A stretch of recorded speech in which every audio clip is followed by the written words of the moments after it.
Liegenbleiben ist Überleben. Hier sind 15 Gründe, warum du heute nicht aufstehen musst. Du bleibst lieber liegen, weil deine Knochen zu schwer zum Tragen sind. Du bleibst lieber liegen, weil Albträume dich im Griff halten. Du bleibst lieber liegen, weil Erinnerungen wie Glassplitter in dir stecken. Mach das rote Plus weg, wenn du fühlst, wovon ich rede. Du bleibst lieber liegen, weil jeder Atemzug brennt. Du bleibst lieber liegen, weil Hoffnung nur noch Hohn ist. Du bleibst lieber liegen, weil Stimmen dir den Rest geben. Du bleibst lieber liegen, weil dein Körper längst aufgegeben hat. Du bleibst lieber liegen, weil draußen nur Krieg wartet. Du bleibst lieber liegen, weil Vertrauen dich zerstört hat. Du bleibst lieber liegen, weil jede Berührung reißt.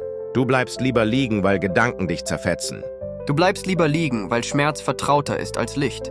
Du bleibst lieber liegen, weil Selbsthass an dir zerrt. Du bleibst lieber liegen, weil Aufstehen Verrat wäre. Du bleibst lieber liegen, weil du nichts mehr spürst. Kennst du noch mehr Gründe? Schreib's in die Kommentare.